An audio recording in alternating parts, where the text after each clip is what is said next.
magandang hapon mga idol.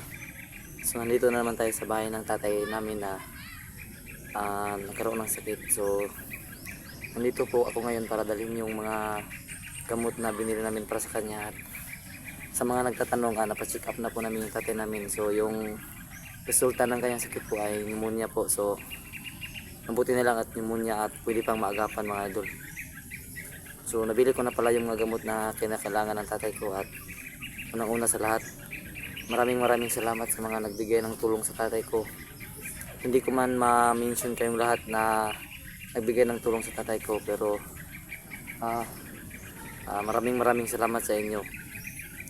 Hindi ko man kayo may isa-isa kasi hindi ko kasi ma-memorize kung sino-sino yung nagbigay, pero tatanawin ko po yung isang malaking utang na loob po. So sana po hindi kayo magsawang suportahan ng mga channel namin ng bawat isa nila, Ranil at Bird Strike TV and 69 and G-Chris TV. So ngayon balik tayo, titingnan natin sa tatay kung okay na ba siya.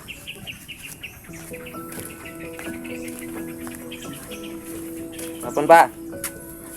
Hapon po. Basta naman? Nakagat na po. Yan eh. Basta may sa doktor si Muha.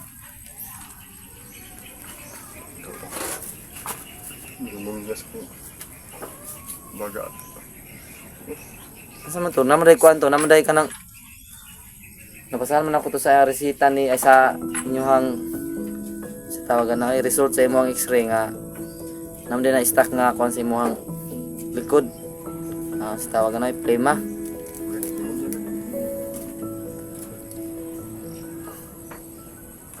Yan na inom to ni imong tambal nga gi resita.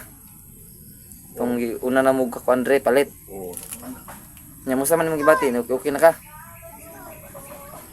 Nagdaan pa na po kayo. Ang lingkong si Mana naman nga. Nagawa ng resulta. Mga po yung gaman. Mayo. So, mga idol, kung nagtataka kayo na hindi sumama sa akin ngayon si Bert, meron po silang ginagawa. So sana maintindihan niyo po. Ako lang mag-isa pumunta dito para mabisita din namin yung tatay namin.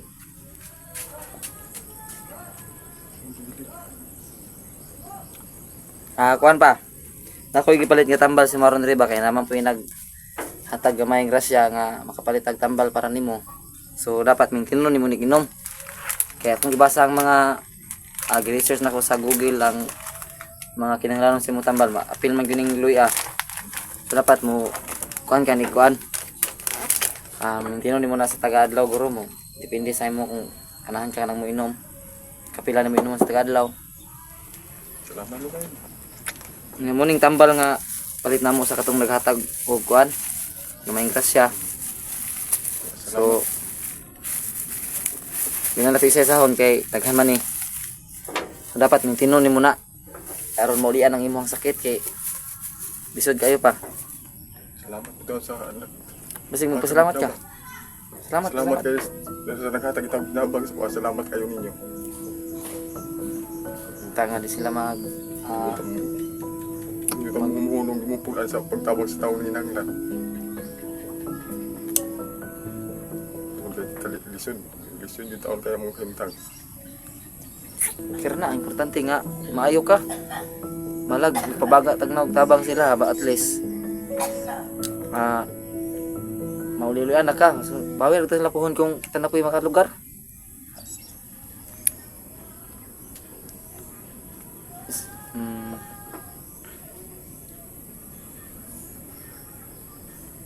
So hindi muna kami nakapag-explore ngayon mga idol kasi alam naman natin na Sunday ngayon.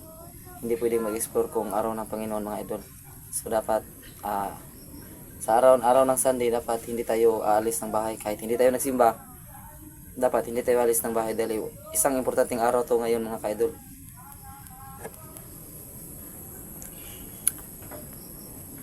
Nya kinsa may galalay nyo dire kanang kuan pa kay tigwang-guwang naman mong duha, layo man pud mi sa inyo ha.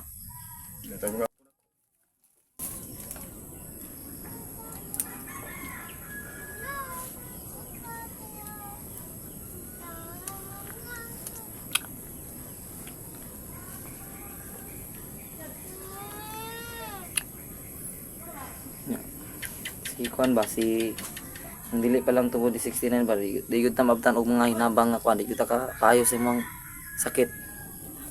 Salamat din guys. Ang check up wala na ingon ang pag humana ng tambal nga imong giinom pa unsa may ingon sa doktor pabalikon pa ka di na. Na pwede kita ginang kung ipa-admit ko nila. Nya nya. Yang sama yung ipa-admit mo tay ko. Ba na kayo mo matas kayo tangong itatay na mo. Disod mo pud gud magpadisod-disod pa admit pa. Pero ginamitan makakapila ka adlaw na, pila man ka adlaw gid ko na na gyud. Lima gani or kasi mana 7 days to kuan. Ewan. wa gani daw libi wa admit di daw. So manong na to, yampo lang ko na to ang mga yampo lang ko na to ang atong sakit yun kay wala may posible sa Ginoo. Sa ulo sa. Salamat sa paki. Ito na ning hunungan akong video. Salamat sa. Okay, salamat kanyo tao sa nagtabag sa kuha. Salamat kayo. Wa ko ilain gid kang inyo. Salamat kayo. Salamat sa inyong bulawanong kasing-kasing. Nihatag mo tabag sa mong kwarto. Nakapalit ko tambal kumikan sa inyong nabag sa mua. Salamat kayo. So mga ka-idol, nandito muna tayo mga idol. I-off ko muna yung camera kasi mahirap na mga ka-idol, alam niyo na. So maraming salamat sa nabigyan ng tulong sa tatay namin mga idol. So sana wag kayong magsawang sumuporta sa mga channel namin mga ka-idol. So hanggang dito na lang muna. Maraming salamat.